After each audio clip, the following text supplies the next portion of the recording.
Planeteers Home Gathering, bem-vindos. Conciliar crescimento económico e objetivos de sustentabilidade no tecido empresarial é um debate já anterior à pandemia de Covid-19. As chamadas tecnologias exponenciais, por exemplo, têm a capacidade de potenciar soluções disruptivas para responder a desafios urgentes. Em contrapartida, um rápido crescimento destas mesmas tecnologias, em determinadas circunstâncias, também pode alimentar desigualdades sociais e económicas. Por isso, onde está o equilíbrio? Esta é apenas uma de muitas dúvidas que vamos colocar aos nossos convidados, dois empreendedores que trabalham em lados diferentes desta discussão, David Orban e Patrick Sandon, e António Vasconcelos, da Planeteers, duas das vozes mais destacadas para falar sobre esta temática. Exatamente. Trata-se desde logo, de pessoas que estão a cobrir geografias como os Estados Unidos, como a Califórnia, os Estados Unidos em geral, a Europa e a China. Portanto, estamos a cobrir o verdadeiro espectro do hemisfério norte. Temos muita coisa para discutir. Eu quero, desde logo, inaugurar a nossa conversa. Dita a coincidência que os nossos dois convidados estejam localizados em dois dos locais mais mencionados nos primórdios da pandemia. David Orban and Patrick Sandon, welcome and thanks for joining us in this conversation. I'm going to start with David. You are currently based in Bergamo, in northern Italy, which may have been one of Europe's waking calls to the seriousness of this virus due to the daily reports from local hospitals and what was going on. How have you dealt with that, being there, and what's your take on the way Italian officials dealt with the crisis? Up to 3 months ago, I was traveling all over the world, keynoting conferences and following various investment opportunities and startups. So the change has been quite abrupt and dramatic. Luckily, my personal situation, as well as that of my friends and family, is absolutely fine. I have a beautiful house, and I am spending time online, as many of us, and then stepping out in the garden. The spring is blossoming around. However, absolutely, you're right. The situation has been dramatic. And after 2 months, it is now possible to go back and compare the mortality as recorded in March 2019 with that of March 2020. And in this area, the official numbers say that between 5 to 10 times as many people died in the month of March 2020 compared to a year ago. That is absolutely dramatic, and it is a clear psychological burden, almost a traumatic event, even for those like me who are not directly impacted. The fact that nation states have been unable to cope with what was coming is evident everywhere, and I don't think we have enough data yet to say what exactly works and what does not work, because we are still in the middle of the pandemic. You're absolutely right, and you reminded us of the crude reality behind the numbers. I want to join Patrick now. You are in China, which has faced a lot of criticism, especially in Western societies, about the way it dealt with the pandemic. What are your views on this? Yes, well, I was actually in Europe when the virus broke out and could see how Western media, politicians in Europe, and even President Trump himself praising China for their early response and their openness. And now later we're seeing some criticism. And it's true, they could have respond or sort of been more honest earlier on, but I think that and it was with some trepidation that I decided to come back here in mid-February, but I was glad that I did, seeing how many countries in Europe, given 4 to 6, sometimes even 8 weeks of warning about this virus, how they have dealt with the situation. Now I come back to Shanghai, where I live, and this is a city of 25 million people. The Nordic countries, my home is Sweden, but the Nordic countries in total are 27 million people. And they have in total almost 57,000 infected cases and close to 5,000 dead.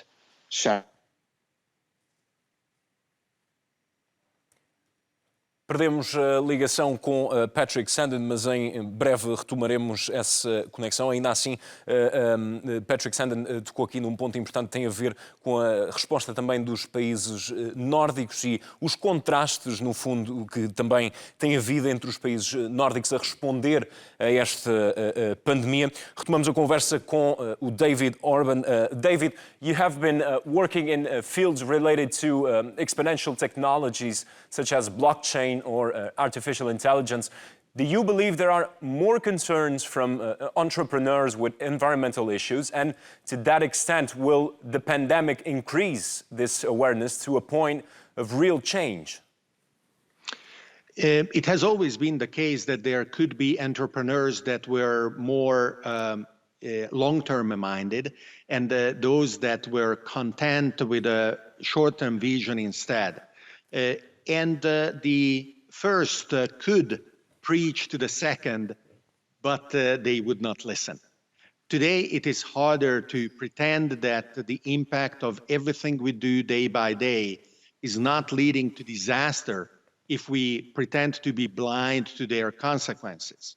And so whether it is blockchain or artificial intelligence or quantum computing or any of another number of tools that we have available, these can all be applied for businesses that are both economically as well as ecologically sustainable. That is the only way for human society to thrive and for individuals to flourish in the future. And the more not only entrepreneurs, but also investors as well as fund managers understand that, the more rapidly we will be able to progress inclusively and in a manner that is able to empower all peoples on the planet. Patrick, I want you to jump in on this. You currently work with multinationals. How does one strike the proper balance between business and sustainability? Yeah, and I think that's a common misconception, actually, that there is a balance to be had. People and business leaders have, for decades now, been treating sustainability as something separate, as philanthropy or CSR. But to be truly sustainable, in my view, you really need to integrate sustainability into the core of your business and to stop seeing sort of the triple bottom line concept is often referred to, people, planet, and profit, and that those circles, those three circles overlap in the middle, they intersect, and that is where sustainability is to be found. When in fact, there is no society or people without the environment, and there is no economy without the people and society. So it's actually nested circles, interdependent of each other, that all needs to be taken into account in your decision making. And business leaders that understand this and approach it strategically, understanding sustainability and the natural step that I represent more than 30 years ago, developed the so-called sustainability principles. It was the first time we were able to scientifically define sustainability, both environmentally and socially. And by understanding that and approaching it in a stepwise manner strategically, companies have been found in empirical studies to actually be able to increase their bottom line profit of anything up to 81% on average. So there is a true business case for doing this. Patrick and David will talk again shortly. First, I want to get the conversation back in studio with António. Este último ponto é especialmente relevante para também, de alguma forma, dirimir este mito de que são dois campos separados, business e sustentabilidade. O que eu lhe queria perguntar é, em Portugal, em que ponto é que estamos nesta discussão? Pois, é uma questão extremamente importante. Por um lado, nós tivemos uma evolução muito grande na área da exponencialidade e da tecnologia. Lembremos-nos de toda a questão do Web Summit, que veio estabelecer-se em Portugal, centros digitais que vieram para Portugal, o empreendedorismo, digamos, eclodiu, mas fico a sensação que do lado dos exponenciais tecnológicos continua a haver necessidade de uma grande de ser mais efetivo. E, portanto, muitas vezes há muito folclore e tem que se conseguir mais negócios efetivos e bem-sucedidos. E, portanto, esse é um desafio que eu acho que os próprios aceleradores tecnológicos estão agora a tentar evoluir para uma nova fase. Por outro lado, do lado da sustentabilidade, Portugal tem seguido, digamos, no pelotão europeu. A Europa é o bloco mais avançado, desde logo, em temas de sustentabilidade como um todo. Nós temos seguido esse programa, mas temos que ir mais longe. E já que introduziu o tema da Europa, no plano europeu, como é que olha para as novas metas da Comissão de Ursula von der Leyen? Pois, as novas metas são uma boa notícia, porque, por um lado, já havia a ideia de haver uma descarbonização significativa até 2030 e de se tentar cumprir os Objetivos de Desenvolvimento Sustentável da ONU, que são objetivos duríssimos, mas que, por vezes, pensamos que, porque os países todos assinaram, é uma coisa fácil. Não é. É muito disruptivo, digamos assim. Mas a Europa, agora, para além de já ter metas agressivas de descarbonização, a nova Comissão veio subir a fasquia e dizer que temos que ir mais longe. Temos de passar de uma descarbonização de níveis de 40% para 55% numa década. E isso é maravilhoso. Eu diria, essas dificuldades, esse subir a fasquia, é extraordinariamente importante, porque lembremos-nos... E demonstra outro tipo de vontade política de acelerar este esforço. De acelerar este esforço, exatamente. E começamos a sentir coisas muito reais. Apesar de estarmos em plena pandemia, repare, acabou de sair um programa, a publicação de um programa pela União Europeia para promover a biodiversidade. Portanto, nem estão à espera do fim do Covid para avançar já em novos domínios dentro do Green Deal. Bons sinais que surgem da Europa. Vamos voltar aos nossos convidados. David Orban, looking at your work, what are the trends for the next few years when we're talking about exponential technologies? In which domains will these technologies have a stronger impact, especially after the pandemic? It is very important to understand that there are multiple trends and multiple strands that are simultaneously developing. Highlighting one or another, it is of course possible. And I would pick certainly the two that we already mentioned, artificial intelligence and blockchain. But I would also add maybe solar photovoltaics as a third, and 3D printing and digital manufacturing as a fourth. Each of these are going in a direction of decentralization. And it is important for the people listening to what we are talking about to understand that the barriers to entry in adopting these technologies are practically zero.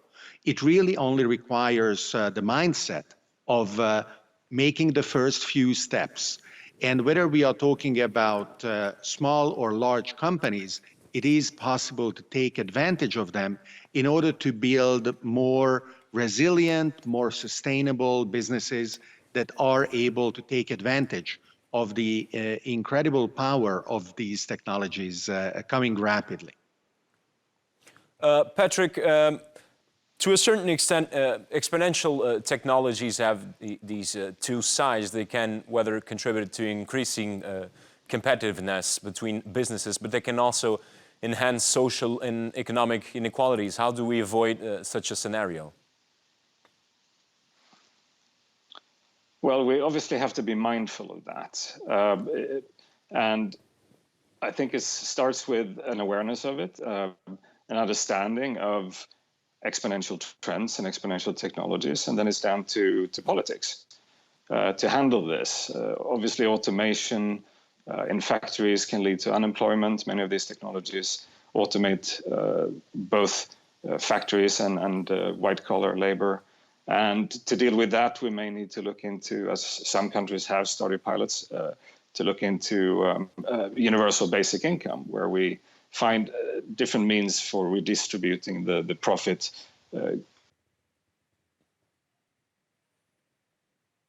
Estávamos a ter um raciocínio bastante interessante por parte de Patrick Sandin. Infelizmente, as ligações não estão fáceis, mas se calhar traga a conversa para o estúdio e a oportunidade de António Vasconcelos de, neste ponto, lançar a pergunta que também tem para cada um dos nossos convidados. Portanto, se calhar começamos pelo David. Sim. I would like to ask David about, you are, to a certain extent, you are one of the most known futurists. Let's call it like this. And we have in front of us for this decade the Sustainable Development Goals 2030. We have COVID at the beginning of the decade. In a way, it seems freezing us. So there is like some dichotomy here. We have then, how do you see the possibility on this paradox, yes, to reach the SDGs, and what roles do you believe political leaders and business leaders can play in this? And again, we start with some freezing movements for now with some political leaders that are very important and are a bit in denial. Moments of crisis are a big catalyst towards change that actually can accelerate the deployment of technologies that have been maturing, but incumbent interests kept them at bay using the tool of regulation achieved through their political leverage. So we have the opportunity, actually, thanks to the crisis of the pandemic, to think out of the box without the dogmatic approach that has been used both in macroeconomic policies as well as in government regulations. It is apparent to an increasing number of people that nation states are the wrong players when we need to address certain global challenges, whether it is climate change, whether it is pandemics. And yes, it is important to broaden and deepen the conversation and to set ourselves ambitious goals, like, for example, the SDGs. However, the kind of leadership and the kind of conversation that we really need in order to achieve and overcome other challenges as well that we will face, because history will not end in 2030, the technologies that we are now developing and deploying are going to be the basis for new kinds of society. Because contrary to what is the common wisdom, it hasn't been society deciding what kind of technologies to use. It has been the contrary. The technologies that we have developed gave rise to the societies that we implemented using them efficiently. And the technologies we have today will very rapidly give rise to new kinds of societies. That is what we have to prepare for. And nation states, as well as political leaders, have to realize that these changes are rapidly coming, accelerated and catalyzed by the pandemic, that rather than paralyzing, it is a revolutionary force, unlocking energies and unlocking opportunities. António Vasconcelos, temos connosco ainda Patrick Sandin, portanto também pode colocar a questão que tinha reservada para este nosso convidado. Muito bem. Patrick, I believe that as you work a lot with multinationals and their Chinese suppliers in trying to move towards sustainability and challenging to do that, I think there is a big question that sometimes is not mentioned that relates to technology and sustainability, which is this made in China model that in the beginning was based on low labor costs by China. But we have technology, clothing, and moving very fast, which changes the model in China. So how do you see this situation going on? Are we going to rethink this model, which even favors not only pollution, but also favors things like the pandemics? Yeah, well, to take a step back, I think the world has truly benefited from what you call the made in China model over the last 20, 30 years. Globalization has become the norm. It started by companies expanding their offices outside of their home countries, establishing factories. Then in the 90s, you had outsourcing and those kind of waves, Eastern Europe and then later to Asia, right? And China has really boomed because of this from 2001 when they joined the WTO and basically doubled the size of the economy every 10 years. At the same time, the Western countries have benefited from low-priced products. I think we have seen already this model beginning to become more and more shaky over the last 5 to 10 years. Environmental pressures, as you say, labor conditions, but also the fact that new technologies enables microfactories to be automated and more efficient. So nearshoring has become commonplace. And I do see that COVID will force companies to rethink, not only for a price point of view, but also because of the resilience of their supply chain, right? We're seeing automotive manufacturers in Europe not being able to restart their factories during February, March, because they couldn't get the parts supplied from China. Now, this is a huge risk that needs to be dealt with. Luckily, the new technologies that David talked about, and 3D printing being one of them, for example, where we could have localized manufacturing very close to the point of sale or point of use. And we don't no longer need to ship products across the world. There has been stupid cases like fish or shrimp being caught in Norway, then sent to China to be peeled and packaged, and then back to Europe to be distributed to supermarkets. I think this kind of shipping stuff all over the world is probably over and done with because of COVID, at least for the near-term future. And that will, I think, enable the redesign of the global supply chain to something much more environmentally friendly. Patrick Sandon, David Orban, it's all the time we have. Thank you so much for joining us, and thank you for the insights you provided during this conversation. António Vasconcelos, temos tempo ainda para umas notas finais. O que é que retira da conversa que tivemos com os nossos dois convidados? Retiro a importância de nos equiparmos para surfar ondas que são muito grandes e que são cada vez maiores. E, portanto, em vez de vermos aí um problema propriamente dito, devemos ver uma oportunidade. Somos o país da Nazaré. Uma oportunidade acelerada também por esta pandemia? Uma oportunidade acelerada por esta pandemia. Ninguém queria, obviamente, a parte negativa desta pandemia, mas a pandemia vem-nos também lembrar que o planeta, nós começámos a tossir, mas primeiro tossia o planeta, se bem se lembra. E, portanto, foi de alguma forma, ficou-se com a sensação que o planeta como que tinha lançado um vírus para nós, não é? E, portanto, há uma chamada de atenção. E nós temos duas vagas importantes, uma para endereçar os desafios do planeta, o outro para a questão da revolução tecnológica, que está completamente em modo ascendente, e, portanto, são vagas crescentes, são as vagas da Nazaré, podemos chamar-lhe assim. É engraçado, aqui em Portugal é uma analogia muito curiosa, e nós podemos equipar-nos para navegar essas vagas. Para o fazer, a Planeteers quer ser um agente de mudança em toda a sociedade portuguesa, envolvendo a sociedade em geral e as famílias, envolvendo as escolas, começando com crianças de 8 anos, que é uma coisa que queremos fazer, que é equipar em conhecimento novo. Há toda uma série de domínios de conhecimento com o qual temos de equipar as pessoas. Não esquecendo que uma primeira grande tecnologia é a natureza. A natureza tem uma capacidade de simbiose e de evolução e de capacidade, inclusive, de retirar carbono que é absolutamente extraordinária. E há pouco discutíamos apenas as metas da Comissão Europeia.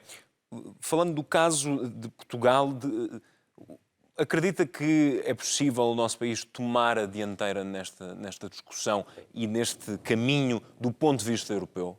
Não só acredito profundamente que podemos ir para a linha da frente, como temos um programa para esta década, a própria Plantiers, temos um programa para fazer acontecer a transformação necessária para chegarmos, digamos, a 2030, equipados de uma outra forma, num outro nível de evolução. António Vasconcelos, é todo o tempo que temos. Agradeço-lhe imenso a sua presença e também por nos ajudar a conversarmos com estes nossos dois convidados e sobre temas tão interessantes e que davam certamente para ficarmos aqui bastante mais tempo. Da minha parte é tudo. Vemo-nos no próximo Planeteers Home Gathering. Muito obrigado.